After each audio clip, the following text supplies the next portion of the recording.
Some songs need a full verse before you know what you're listening to. A melody has to build, a hook has to land, maybe even a chorus has to arrive before your brain fully plays. 20 songs don't work that way at all. One note, one riff, one strange sound effect bleeding out of the speakers, and you already know exactly what's coming next, even if you haven't heard it in years, even if you couldn't name the band to save your life.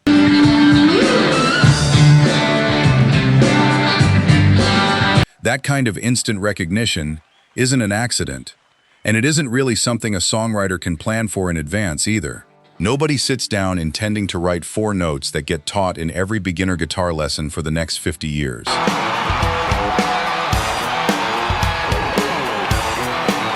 It happens by accident, by frustration, by injury, sometimes by pure desperation to finish a session before the studio clock runs out.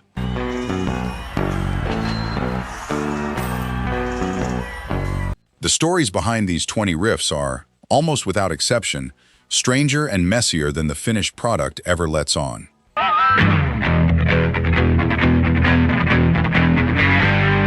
Welcome back to Rock Chronicle. These are 20 rock songs you'd recognize after just one riff, counting down to the riff that's become the single most attempted, most recognized, and most badly played 4 notes in the history of the genre.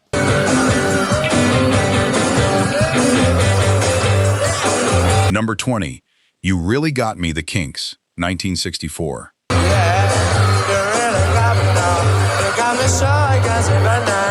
Before You Really Got Me existed as the song the world knows, there was an earlier, tamer recording of it that Kinks frontman Ray Davies wasn't happy with, and he pushed the label to let the band record it again. It was during that second attempt that his younger brother Dave changed rock history almost by accident.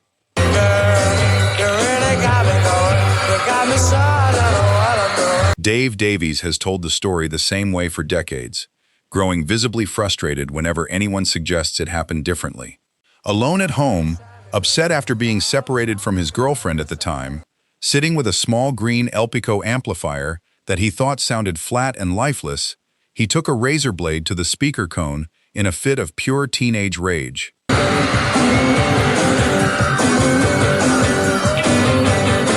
He didn't expect it to actually work.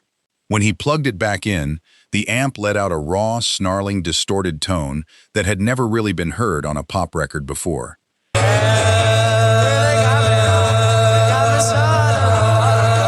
That sound became the entire foundation of You Really Got Me, a riff so aggressive for its era that some radio programmers reportedly hesitated to play it at all. It's now widely credited as one of the first true distorted rock riffs ever recorded, a direct ancestor of everything from punk to heavy metal.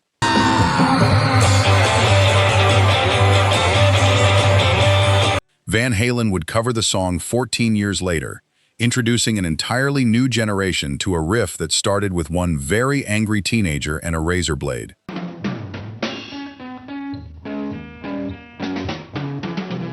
Number 19, Sunshine of Your Love, Cream, 1967.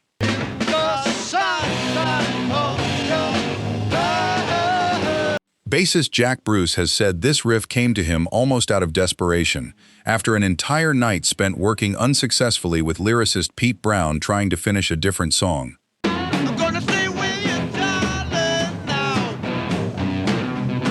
As dawn approached and nothing was working, Bruce picked up his bass and played the descending phrase that would become one of the most recognizable bass riffs in rock history.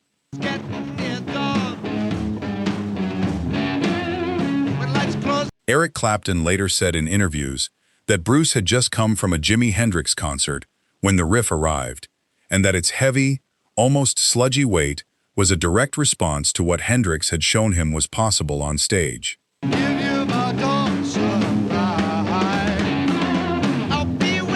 Drummer Ginger Baker made an unusual choice for the rhythm underneath it, drawing on a Native American-style tom-tom pattern instead of a conventional rock beat, giving the whole track a lumbering, hypnotic quality that stood apart from anything else on the radio in 1967.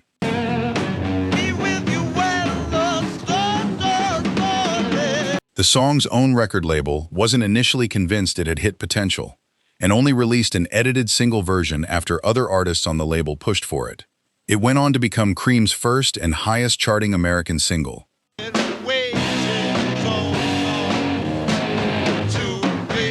Years later, Jimi Hendrix himself paid the riff a strange tribute, abruptly switching mid-performance on a BBC broadcast from "Hey Joe" into "Sunshine of Your Love," dedicating it to Cream.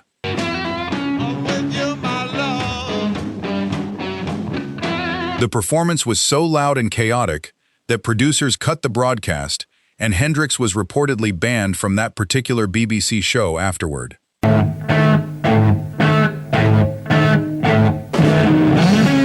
Number 18. Purple Haze, Jimi Hendrix, 1967.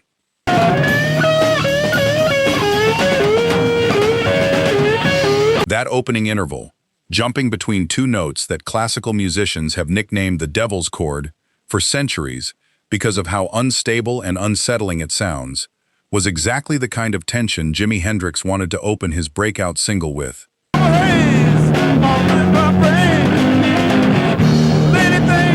It's a deliberately jarring, dissonant sound, and it works precisely because it refuses to resolve the way a listener's ear expects. Excuse me while I kiss this guy. Hendrix reportedly worked out much of the song's structure backstage and on tour buses in late 1966, developing lyrics that leaned into surreal, almost hallucinatory imagery, though Hendrix himself always pushed back against the assumption the song was simply about drug use, describing it more as an attempt to capture a genuinely disorienting dream. Whatever it is, that girl put a spell on me. The single became a top 10 hit in the UK and helped establish Hendrix as one of the most inventive guitarists of his generation, almost overnight. Tomorrow, or just the end of time. What's remained most enduring about the song, though, isn't the lyrics or even the solo. It's those opening two notes, distorted, wavering, and instantly identifiable, still taught in music theory classes today as one of the most famous practical uses of that unsettling interval in all of popular music.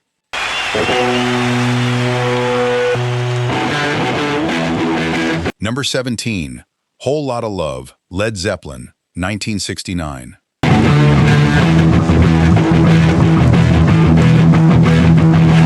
Jimmy Page built the central riff around a simple, descending blues phrase, the kind of foundational idea that had existed in various forms throughout blues music for decades.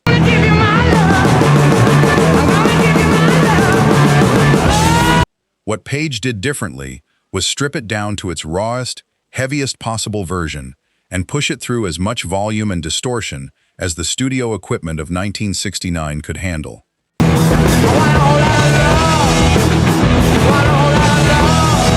The song's extended midsection descends into something closer to pure sonic chaos, layered with theremin, backward tape effects, and John Bonham's drums panned dramatically across the stereo field, a genuinely experimental piece of studio work for a mainstream rock single at the time.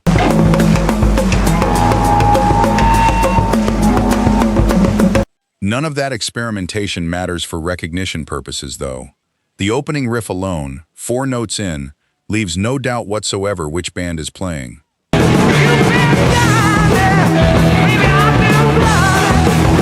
The song became Led Zeppelin's biggest American hit and helped define an entire genre's approach to guitar-driven heaviness for the decade that followed.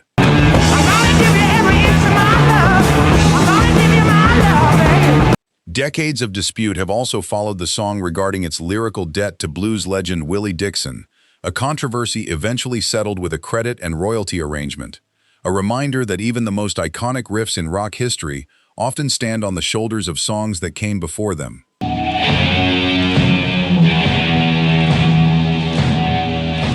Number 16. Iron Man, Black Sabbath, 1970.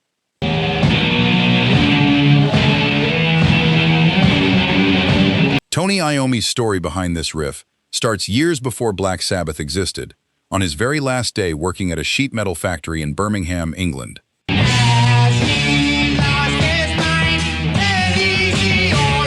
A machine malfunctioned and severed the tips of 2 fingers on his right hand, an injury that seemed, in the moment, like it would end any hope of a career as a guitarist.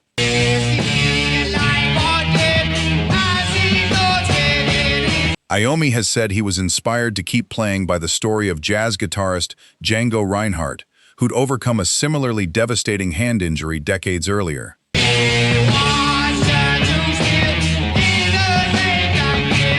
Iommi fashioned makeshift fingertip replacements by melting down plastic detergent bottles and shaping them over leather padding.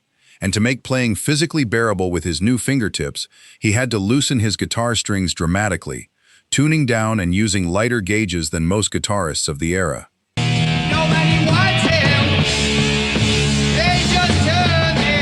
That adaptation, born entirely out of necessity, is a huge part of why Black Sabbath's guitar tone sounds the way it does. Heavier, looser, more ominous than anything else being played at the time.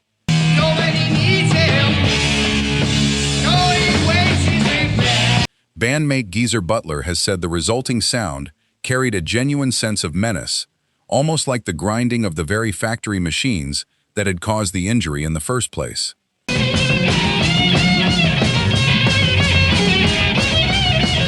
Iron Man became the song that carried that sound into households worldwide. Its lumbering, robotic riff, instantly recognizable as the sound of heavy metal finding its true voice.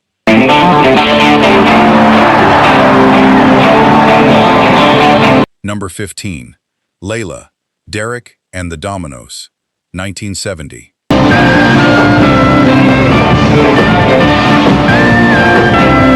The famous 7-note riff that opens Layla wasn't part of Eric Clapton's original version of the song at all. What do you do when you get lonely? Who's waiting by your... Clapton had written the track as a slower, more conventional ballad, inspired by his aching, unrequited feelings for Pattie Boyd, who was married to his close friend George Harrison at the time.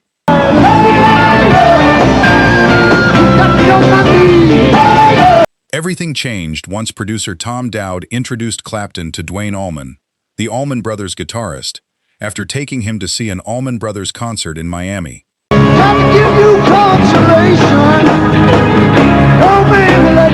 The two guitarists hit it off immediately, reportedly jamming together for 18 hours straight the very night they met.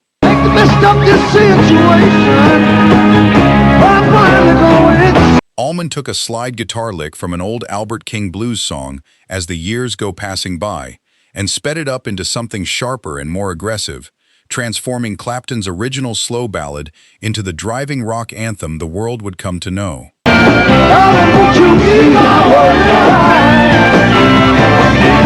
According to Dominoes keyboardist Bobby Whitlock, the song was recorded essentially live, in a single take, with the band working out the arrangement in real time as tape rolled.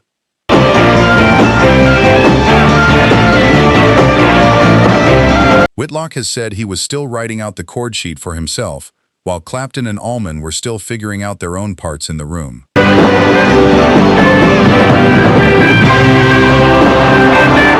That 7-note opening riff, born from an 18-hour jam session between two guitarists who'd only just met, has gone on to become one of the most instantly identifiable openings in all of rock music.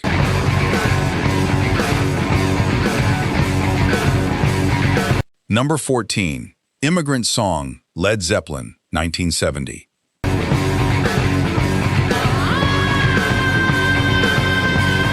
Robert Plant's piercing opening wail, arriving right alongside John Bonham's thundering drum entrance, traces back to a hastily arranged 1970 concert the band played in Iceland, booked despite a local musician's strike, nearly shutting the whole show down.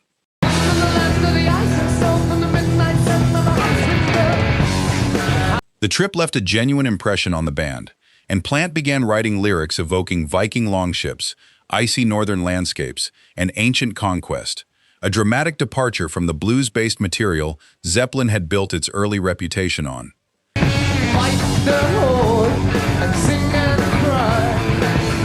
The song's structure is almost entirely built around momentum, driving relentlessly forward from that opening scream without much pause for a traditional verse-chorus breather.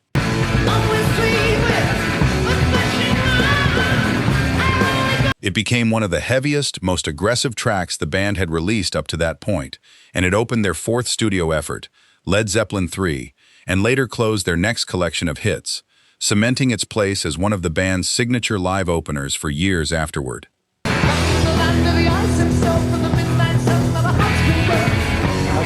What's remarkable is how little context a listener actually needs.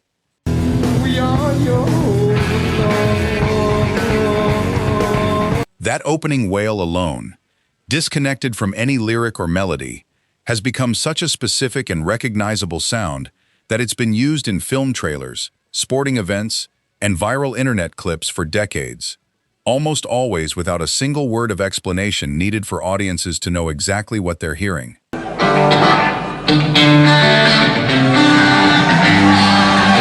Number 13, Sweet Home Alabama, Lynyrd Skynyrd, 1974.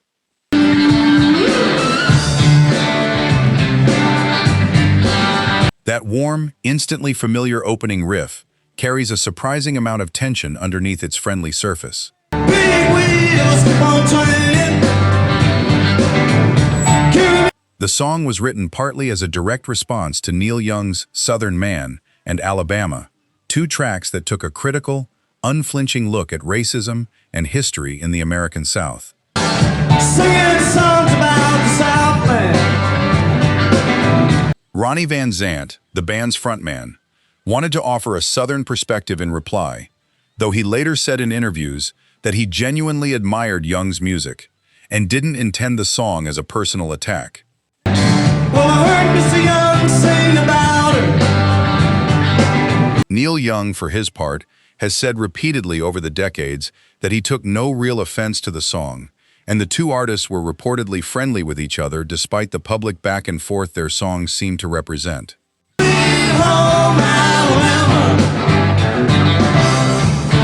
Young even wore a Lynyrd Skynyrd t-shirt on one of his own album covers years later, a small, quiet gesture of mutual respect between two artists whose songs had become linked in the public imagination, whether they'd planned it that way or not.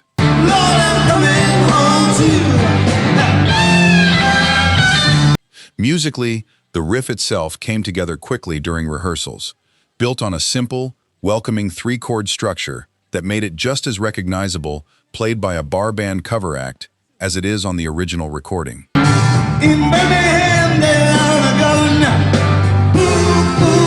It remains one of the most performed, most requested, and most immediately identifiable pieces of Southern rock ever written, needing only its first 2 seconds to be recognized in any bar, stadium, or radio station in America.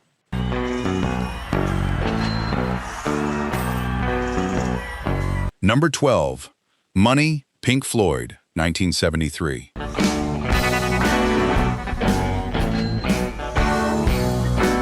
Before a single conventional instrument plays a note, Money opens with the sound of a ringing cash register, clinking coins, and tearing paper, an intro built entirely from sound effects rather than music.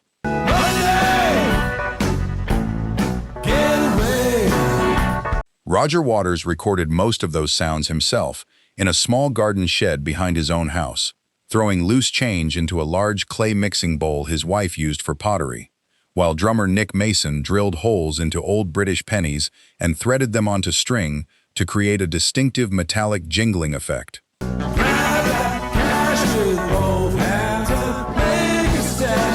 Once recorded, those individual sounds had to be assembled by hand into a rhythmically precise repeating loop, a painstaking process involving razor blades, splicing tape, and a ruler to measure out exact lengths of tape so the effects would land perfectly in time with the band's playing.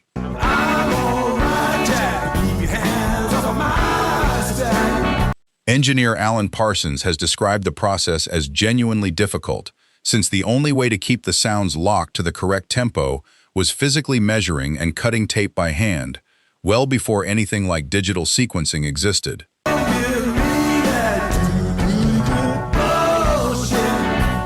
The song itself was also written in an unusual 7/4 time signature, a genuinely awkward meter for a mainstream rock single, before shifting into standard 4/4 for its extended guitar solo.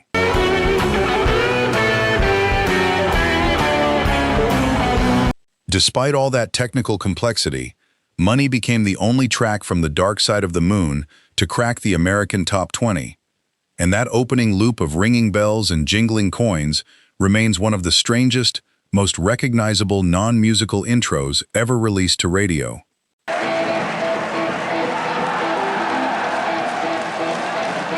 Number 11. LaGrange, Zeds and Top, 1973.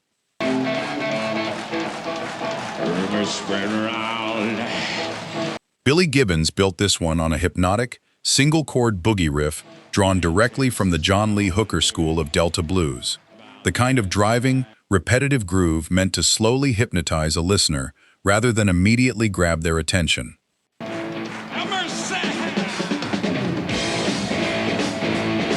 The song takes its subject from a real Texas brothel that had operated for decades before eventually becoming the inspiration for the musical and film The Best Little Whorehouse in Texas.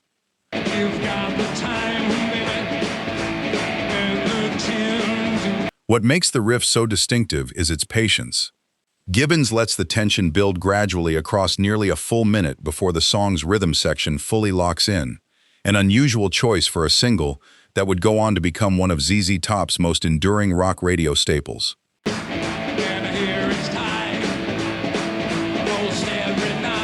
That slow-building, distinctly Texan groove, unhurried and confident in a way few other rock riffs from the era attempted, is instantly identifiable within its first few bars, long before Gibbons's now famous spoken how ever arrives to punctuate it.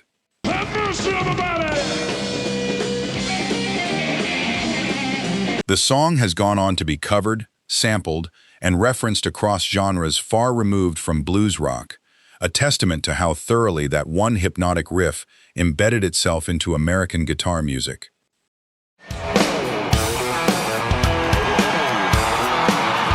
Number 10. Walk This Way, Aerosmith, 1975.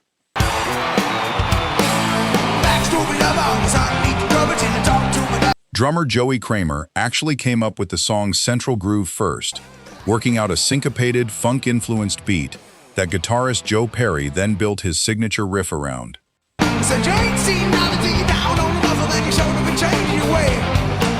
The song's title and much of its playful, tongue-in-cheek attitude came from a running joke in Mel Brooks's film Young Frankenstein, which the band had just watched together during a break from recording.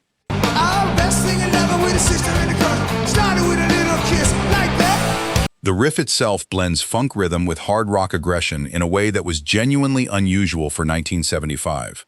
Part of why the song has aged into something that sounds just as at home on a funk playlist as a classic rock one.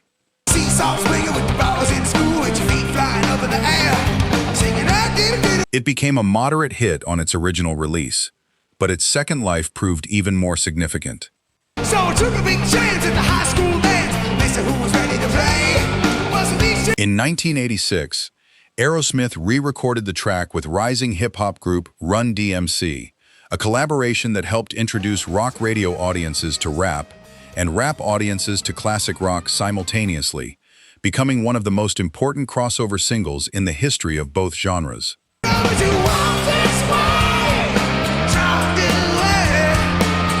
That riff, born out of a drummer's groove and a movie joke, ended up doing something few rock songs from its era ever managed, bridging two entirely different audiences more than a decade after it was first recorded.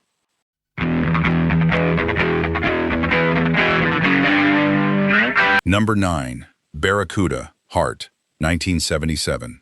Signature songs, and one of the era's clearest examples of a rock riff functioning as a direct, unfiltered emotional response rather than a carefully constructed piece of songwriting, recognizable within its first 2 seconds by generations of listeners who may have no idea about the ugly rumor that inspired it in the first place.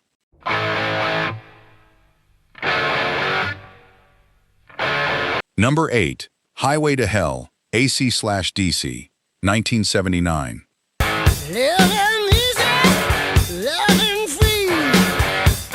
Contrary to how the title sounds, this song isn't about anything literally satanic. Singer Bon Scott wrote the lyrics as a wry, exhausted reflection on the grueling, relentless grind of touring the kind of non-stop travel and performing that left almost no time for rest between shows.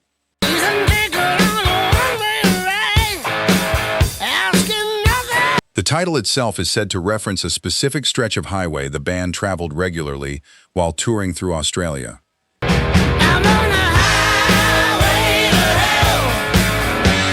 Guitarist Angus Young built the riff quickly during rehearsals, favoring a simple, driving hook over anything more technically complex, a choice that gave the song an immediate, universal accessibility.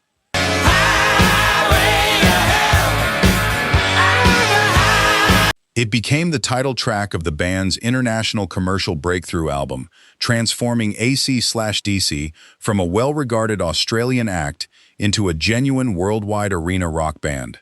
No stop signs, speed limit.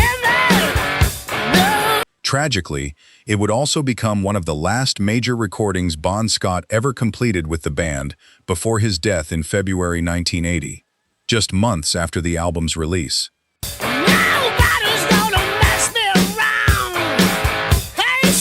That opening riff, built from something as ordinary as touring exhaustion, has gone on to become one of the most recognizable guitar hooks in hard rock history, instantly identifiable in stadiums, sports arenas, and car radios around the world.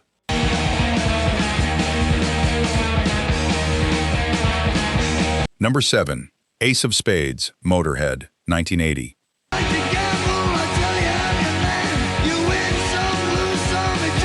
That relentless, galloping bass intro from Lemmy Kilmister moves so fast and hits so hard that it's often mistaken for pure speed metal, a genre Motorhead is frequently credited with helping to invent almost by accident.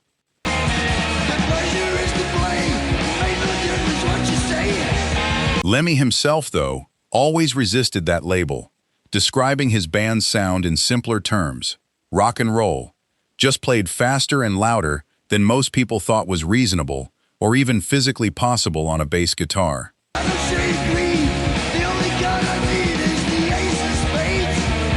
The song's lyrics, built around gambling imagery and a fatalistic embrace of risk, reflect Lemmy's own well-documented lifestyle and worldview, delivered in his instantly recognizable growl over a rhythm section moving at a pace that few bands of the era could sustain for an entire song, let alone open one with.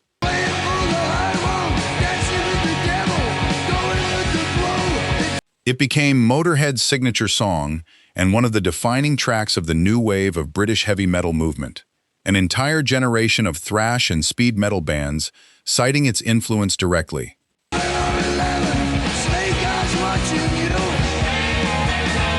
Following Lemmy's death in December 2015, the song saw a genuine resurgence, climbing back onto the UK singles chart and eventually topping the UK's dedicated rock and metal charts.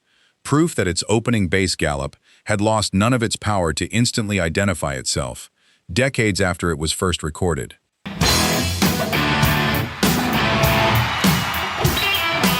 Number 6. Back in Black, AC/DC, 1980.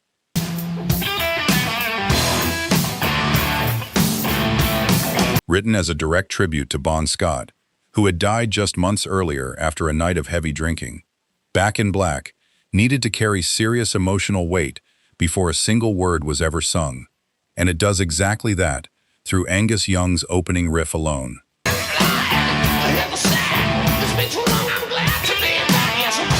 Built around a simple, deliberately ominous chord progression, the riff functions almost like a tolling bell, somber and defiant at the same time.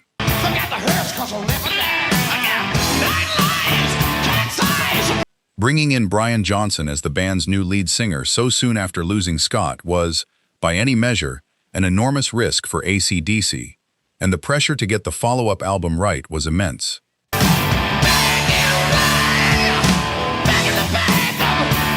The band chose not to shy away from addressing the loss directly, and the title track became both a genuine memorial and a statement of survival, a declaration that the band intended to keep going despite the tragedy.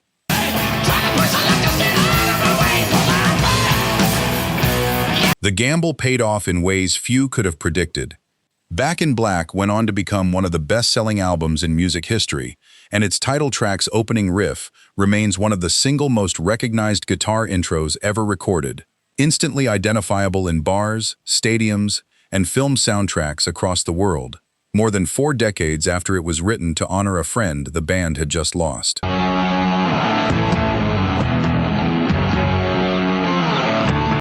Number 5. Crazy Train, Ozzy Osbourne, 1980.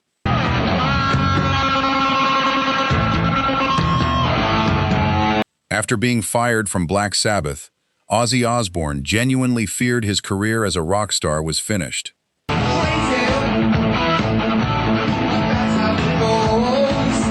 Everything changed when a young American guitarist named Randy Rhoads entered his life, bringing a neoclassical technical precision to Ozzy's music that hadn't existed in his work before.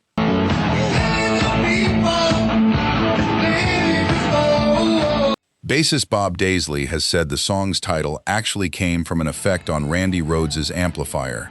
A strange, chugging, almost psychedelic sound the two of them agreed sounded exactly like a runaway train.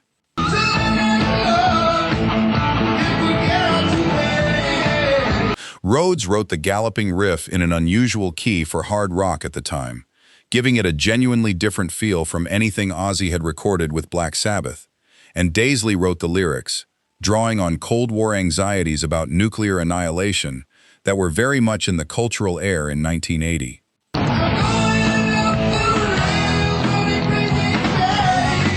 Tragically, Rhoads would die in a bizarre small plane accident just 2 years later, cutting short what many musicians and critics consider one of the most promising guitar careers in rock history.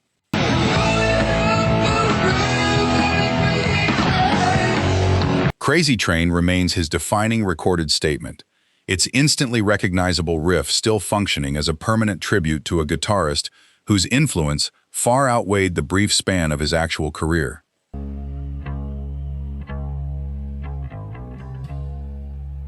Number 4. Sweet Child O' Mine, Guns N' Roses, 1987.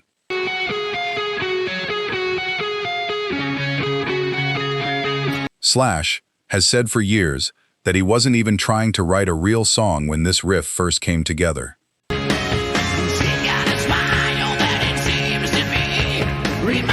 He was simply fooling around at the house Guns N' Roses shared in Los Angeles, running through what he's called a circus melody, closer to a guitar warm-up exercise than anything he expected to actually use.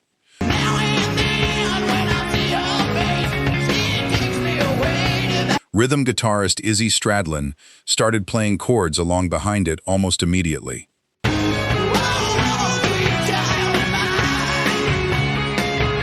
Axl Rose, upstairs in his room at the time, heard the two of them working through it and came downstairs to see what was happening, recognizing potential in the riff that Slash himself hadn't.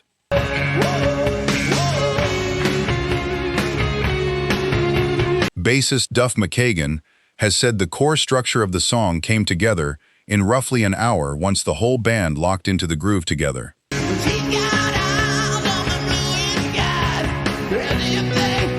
Even after it was finished, Slash has said he privately considered the riff something close to a running joke within the band for a while, uncertain whether something this melodic and accessible really fit Guns N' Roses' harder-edged image.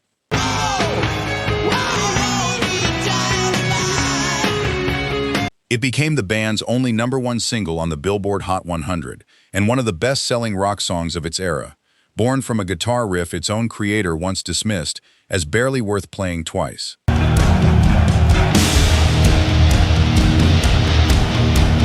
Number 3. Enter Sandman, Metallica, 1991. Mexico, you still out there? Guitarist Kirk Hammett came up with the main riff almost by accident, messing around on his guitar before a rehearsal without any specific song in mind.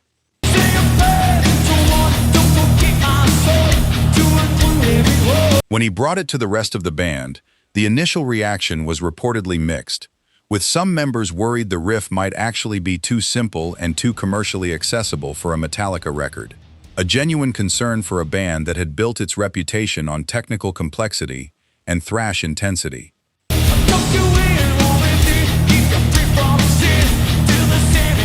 Producer Bob Rock, brought in for the band's self-titled album specifically to help them reach a wider audience without losing their core identity, pushed the band to lean into that accessibility rather than fight it.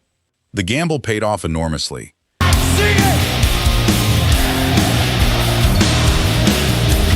Enter Sandman became the album's opening track and lead single, introducing an entirely new generation of listeners to a band that had previously existed almost entirely within the underground thrash metal scene.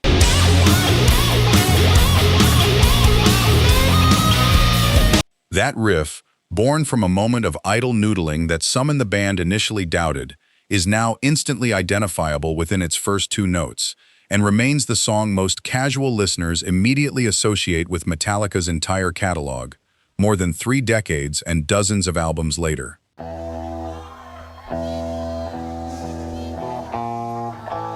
Number 2. Smells Like Teen Spirit, Nirvana, 1991.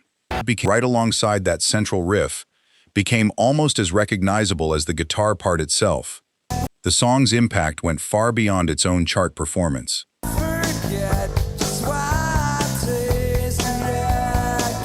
1980s.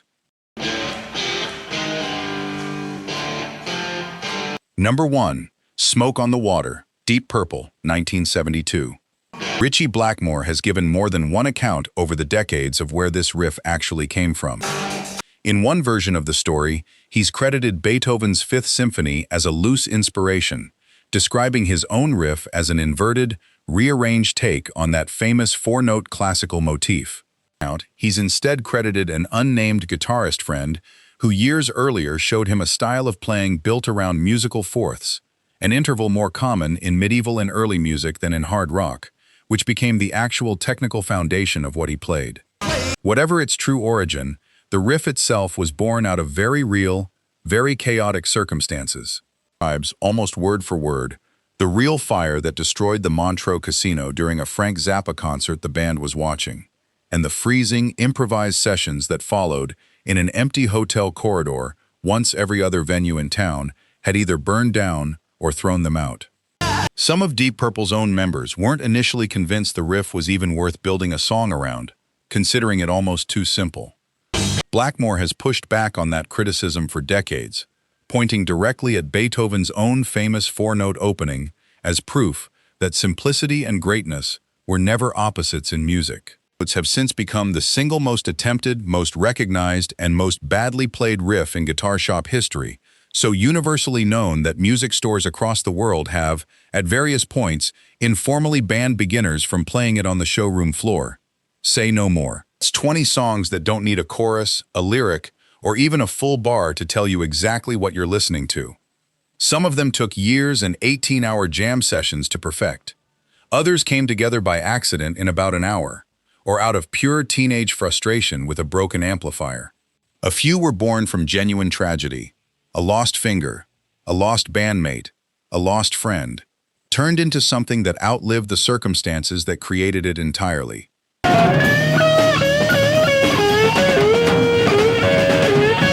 What all 20 have in common is that none of them needed anything else to be recognized. No introduction, no title card, no lyric sheet.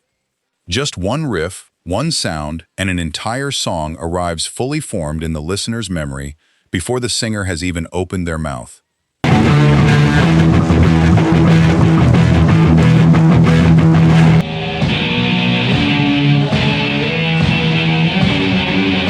If you knew every single one of these before we said the title, that's exactly what Rock Chronicle is here for. Subscribe and join us next time as we open the door on more songs that changed everything.